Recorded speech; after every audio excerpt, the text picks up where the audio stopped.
Welcome back. I've got Bobby Mascia on the line. Bobby, how are you? I'm doing well, Michael. Thank you.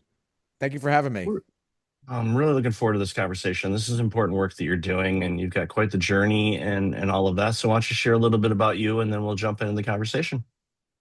Yeah, I it's funny because I think life kind of does this weird thing where you think you're going to go in one direction and you start to plan and prepare and you put all the best intentions in that first foot forward, and then life happens and you end up not going exactly where you want to go. So my life's a lot of those twists and turns, and it actually put me in exactly the spot that I needed to be for a really difficult part of my life. I real quick, highlight, snapshot. I'm a finance guy. I went to school for finance. I went to Wall Street. I left after my parents got sick and I joined the family business, which is the one thing I told myself I would never do. And in the 9 years that we doubled the business, it was Dunkin' Donuts. We had a franchise, we had a couple of other brands. We grew it from about 20 to 40 locations. For every reason that I didn't want to get into the family business was every reason that I left the family business. And it was hard. There was a lot of tension. There was a lot of personalities. There was a lot of history, and there was a lot that I learned in that process of working and growing the family business that transferred it was transferable to my life today. So when I left, I got back in finance on the wealth management side, though, and I started to advise business owners and entrepreneurs on all the pitfalls that they typically run into, and they don't have guidance on how to get out of those pitfalls. And why life put me in the right spot was because when my father got sick and terminally ill, there was a lot of work that we needed to do to fix what he had going on in order for me to properly set up my mother and my family for the next stage without dad. And that was a pretty tough time for us. Oh yeah, I mean the dynamics of a family-run business is one thing, and then you have the whole franchise situation. 40 stores, and all those employees, all of those store managers and everybody climbing. And, my hunch, and well, kind of a play on words a little bit, you didn't have a big enough box of munchkins to throw at all these people because, and believe me, I've probably ate more than a box of munchkins in my life. Probably shouldn't have, but they're tasty. I can't help it. But eh, We did about talk about coffee, the water of life, before. So I mean, yeah, have well, coffee. and there's that whole well, how do we do over here? That whole breakfast thing. So, funny story about how that name came about. It's all in the shower. Great ideas happen in the shower or that device that's usually close by the shower. That's where good inspiration comes for some reason. But anyway, the challenge, and you mentioned this, is like you were in a business, for almost a decade of a business you didn't want anything to do with. And so many people find themselves in that type of situation, and then of course you add in the mix of aging parents, and a lot of people are going through that now and will be going through that for the next, full forever, of course, but for the next, I think, 10 to 15 years, as the baby boomer generation, which is a huge population, continues to progress to that eventual punch out date. There's a lot of people that are going to be in this caregiving and planning role. And as we've discovered, a lot of people weren't prepared for that, and they're not prepared for that. And they're trying to navigate through it. Thankfully, with my parents, both of them, have since passed, but, they had, dad had insurance and stuff and a pension from where he worked, that helped, us take care of mom, while she, survived, for a few more years. And then she ended up passing. So it wasn't easy, but it wasn't as hard as so many people find it. And getting things set up, and in the work that you do, you see things all the time, when it comes from not only just a an exit strategy, which is one of the things that you do for businesses, and we'll talk about that in a minute, but also, I don't want to sound morbid, but an exit strategy for your loved ones and your parents and yourself, and I think it's really important for people to have these conversations and to start doing this work before it's in your face, because it's going to make that whole process a whole lot easier to deal with if you've got things more or less sorted out. So when those things happen, you know what it is. Just like the old commercial. I'm old enough to remember. I know you are too. Okay, it's time to make the donuts. We're definitely on a breakfast theme this morning, but Okay. but there's preparation. People that just go into a Dunkin' or any type of retail, we just go in there, it's there, we grab it, we pay for it, we leave. Most of us don't think about what does it take in order for that to happen. How do we get that to where you go in, you order your coffee, you order a breakfast sandwich, maybe some munchkins or a donut or whatever. um, there's a lot of work that goes on in order to make that happen. And it's the same thing with planning an exit or wealth management. Planning, it's the difference maker for sure. So, Michael, what was interesting is I brought up a little bit of the family dynamic. We didn't really get into it, but I wrote a book after my father had passed. One of the things that I became was a student of entrepreneurialism because growing up with my dad, you pick up some of the traits that you grow up around, him as a mentor, but you also start to learn things from other places, and trying to implement or incorporate new ideas is really tough from G2 to G1. So, as we had our struggles and our little bit of a battle, because we also were in different phases of life, stages of how we viewed things, I um, I realized that growing a business and building a business, kind of the best methodology around that is, and why most business owners get into business outside of being really good at what they do, is to have some flexibility and some freedom to either earn more money or earn more time or have more control. And what happened with me when I founded my own firm, because I got back into wealth management, then I ended up founding my own firm and growing it. From we had zero, and now we manage over $500 million, and I have 14 employees. But the purpose behind that was to make it so that this way I wasn't at the epicenter of everything, where every decision had to be made. The business was kind of self-managed. That was my saving grace when I had to turn my attention to my father's business, because I had the ability to then go in and restructure and reorganize to a way to now make it to where it is continuing to operate and now more profitably than ever. Those changes were difficult. To your point, not enough munchkins to throw at everybody. So you have to be really strategic how you deploy your resources, and also how you come in and not with a sledgehammer, but rather a scalpel to start to identify where the areas are that you can make changes without completely rocking the boat and getting everybody freaked out. But we had to change the culture entirely. We had to flip it on its head. And for the first year, after my dad passed away, I was the executor of the estate. I was burdened. I had the fortunate burden of this, because as much as it's a burden, I felt very proud to be able to do this for my family.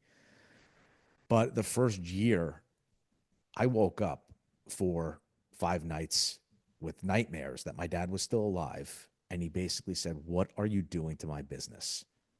And that jarred me. And after the first year, when the numbers started to become clear and we were able to compare year over year and then go historically on how the numbers were going, we were more profitable than we ever were.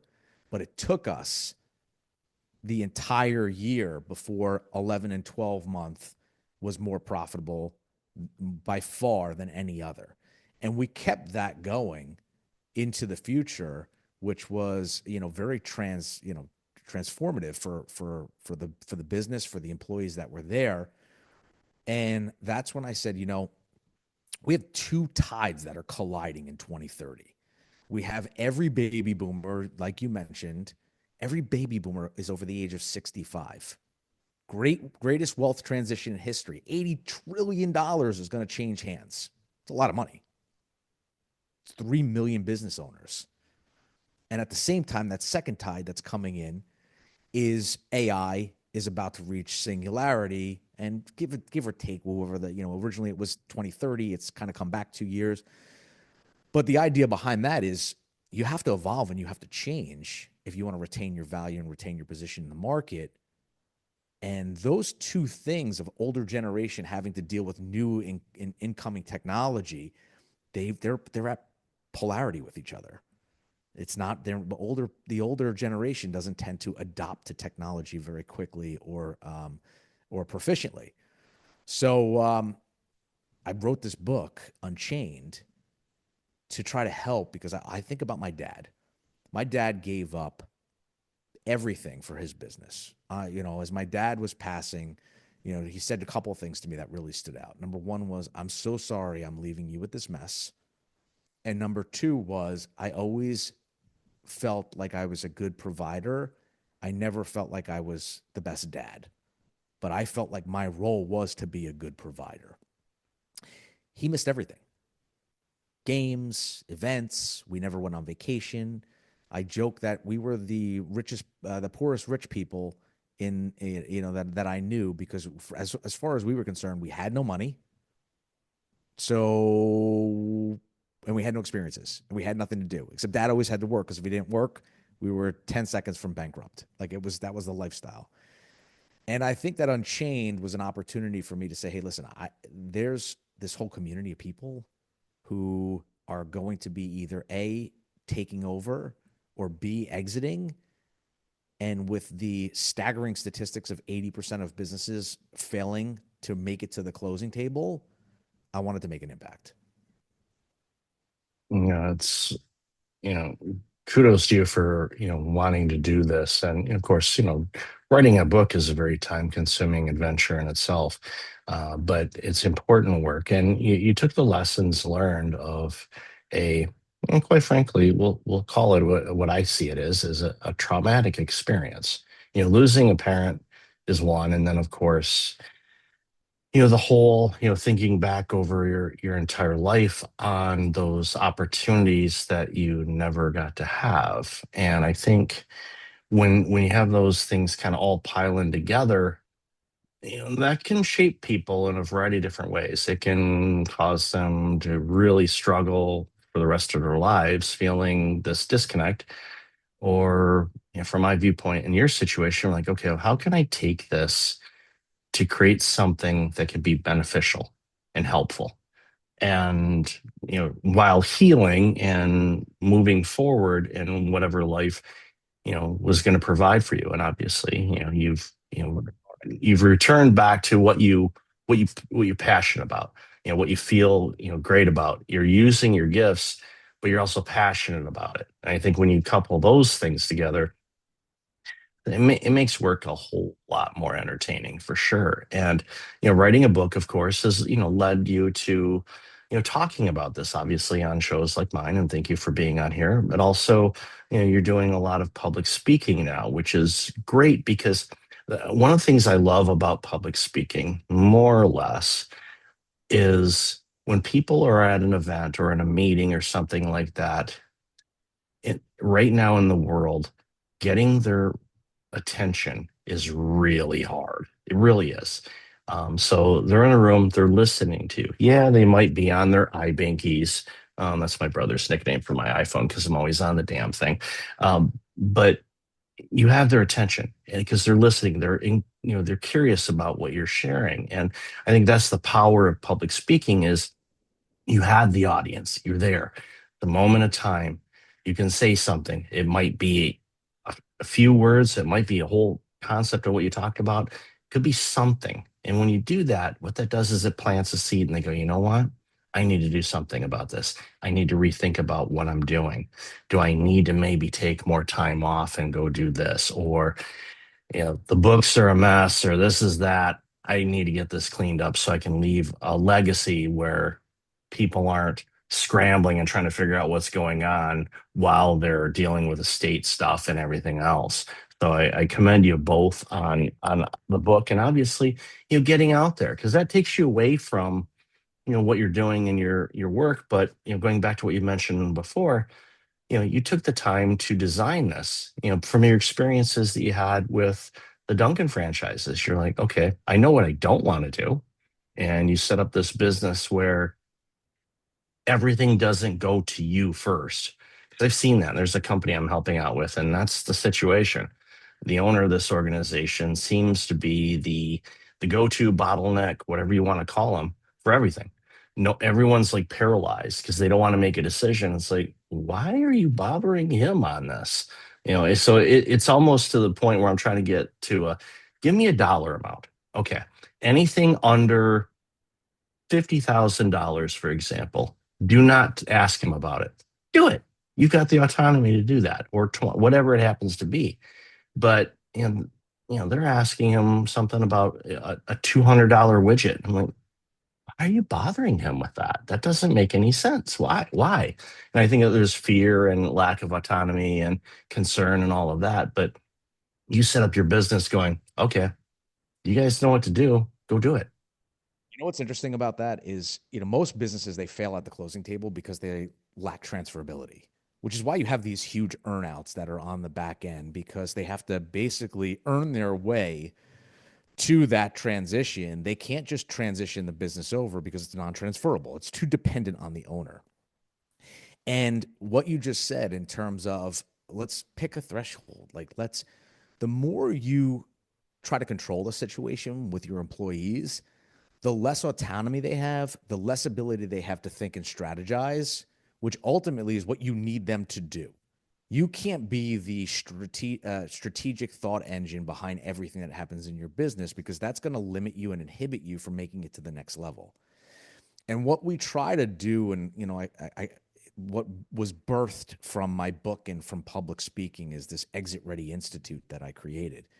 And what we try to do is you look at things from I think most people look at like your business life cycle. Your business life cycle, you have your startup, you have growth, you have maturity phase, and then you have exit and transfer, right? But your business might not fall in line with what your personal life cycle is wants to look like in that business.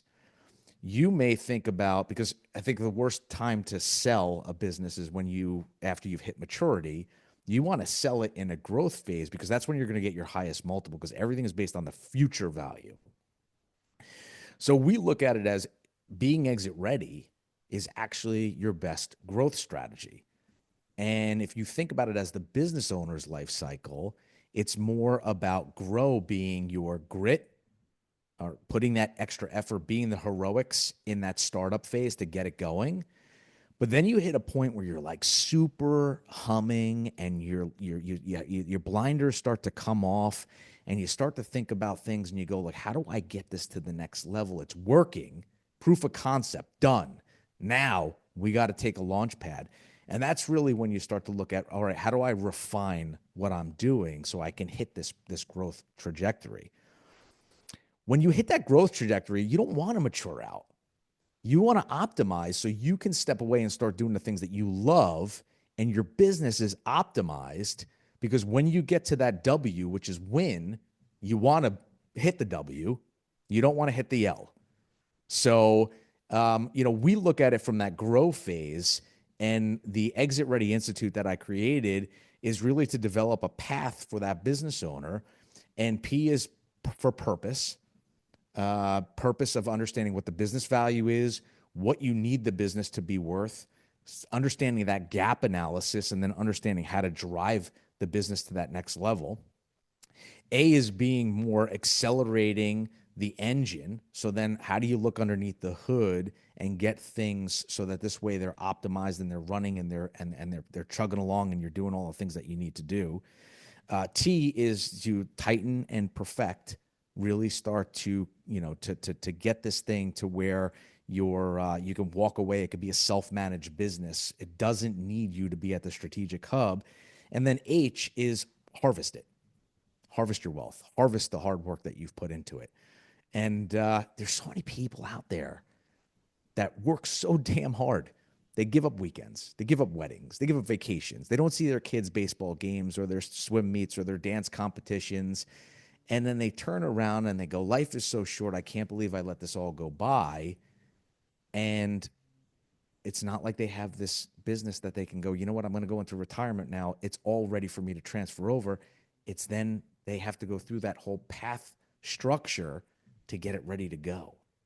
So, we struggle with this because it, people are hard. It's hard to get them to change their mindset, their directionality. But you said public speaking before. It's more about transforming people to think that way, having that transformative conversation, with these people. And it's funny because I took this public speaking class, and part of the process is a lot of people like to talk to their audience as though they're giving gospel. And one of the things that they focused on was like, no, no, no, your keynote speech is a conversation. You just happen to have the best lines. And if you think about it as a conversation, and you can make it transformative, you can bring a lot of impact. And that's what we hope to do. Just make You some know, impact. oh, big time. Yeah. People, they feel like they belong in your circle when you're having a conversation with them instead of going through PowerPoint karaoke and just it's like sometimes you have the ball bounce on the slides. There's been times where I want to bring a laser pointer and do it, but I'm like that would Our be rude too. iPhone Binky are two things that I'm stealing from this conversation. Oh yeah, no, they're not trademarked. Although I'm sure Apple probably has iBinky trademarked, but that's all right. I haven't heard anything from them yet, so we're good on that. But yeah, please do. It's and again, you sit in those things, and of course, I've done the speaking, and I've been in the audience too. And the ones that jump out at me that I remember are the ones where it's like, okay, they made me feel something. Okay, yeah, I learned something. I've got some new knowledge. Okay, that's good. I can apply that, but did they make me feel something? Did it alter something in me to look at something a little bit differently, or maybe inspire me or motivate me to go, you know what? I need to do this. I have a business. I need to get it exit ready. Even though I don't want to exit it right now, start it as if, okay, I'm going to exit this. What do I need? What are the things? Okay, make sure the books are clean. Make sure all the things that you need to do. And that's why your institute is so critically important, because it's going to help businesses do that even if they're not ready to exit. But guess what, they might be. Life happens. If something happens to a loved one and you're in a business, and all of a sudden you're like, I gotta step away from this. Well, if you don't have a second in command, what's going to happen? Pause button. It's like, okay, well, people are going to go and they're like, oh, this hasn't been updated in a while. Okay, I'm next. And next thing you know, you're on page 2 or page 3 of Google. We know what that means. You might as well not exist. Although part of me sometimes I'll go, I'm going to go to page 3, see what's out there, So and just go ahead. how many people, even that you consult with, can't even take a 2 week vacation or a 1 week vacation because they're not exit ready, right? Yeah, It doesn't have they're to be not. sell. It could be, I want to take a vacation. How many people do you talk to that have that issue? Constantly on Uh, the phone, waiting online for the Constant. roller coaster, and they're Yeah. feeling issues, or stepping out of a restaurant because they have to Mhm. feel issues. Do you Yeah. see that as often as I do? Is All that's the what it's time. All the time. Even and I come from a family on both sides of my family where there was a lot of addictions, gambling, drugs, you name it, all kinds of different things. And I hear business owners say things that remind me of an addiction. And I'll give a real life example. I'm not going to name the business, but they're like, as soon as I get through this, then I'm going to take a vacation. And it's the same thing of, I'm just going to place one more bet and I'm going to win. I'm going to cash out. And that there's an addiction component to it, I think. It's that dopamine. so, yeah, well, yeah, and also could be a lack of self-worth, or dopamine's perfect example, where they get that high of, I saved the day. Gave an answer for that $200 widget. You're wasting your time. You're stepping over dollars to pick up a nickel. That's a comment that a buddy of mine, Steve, likes to say. It's like you're stepping over this dollar bill or this $20 bill you see on the ground and go, oh, there's a quarter. You pick It's it funny. up. Like there's a $20 bill you just walked over to get that quarter. Now, if you need a quarter for something, okay, but that 20 bucks is going to buy you two rolls of quarters. You'll be set. It's But I always we do that all the time. are flying across your head. You know, Yeah. Yeah. it's the same thing. It's really penny wise, pound foolish. We can find a whole bunch of different ones, right? Yeah, there's a ton. So in closing, I think in the work that you're doing, and obviously when it comes to the work that you're doing now on helping organizations and individuals with an exit strategy, I see it from a couple different, well, there's many benefits, but there's a couple to jump out. Number one, obviously it's setting them up so when they do decide to step away or sell the business or transition, whatever they want to do, they're going to be much better off, and the valuation will be much higher than the fire sale. Oh, I got to sell my business tomorrow kind of thing, which is never good. But secondly, you're giving them that taste of relief and freedom now so they can start practicing what it's going to be like when they're no longer involved in the business as much or at all. And I interviewed a guy several years ago on the show, and I forget his name. I'll dig it up in my notes and I'll link it. But one of the things that he does, because he's a financial advisor and retirement planning and whatnot, but he has his clients, and they plan this out.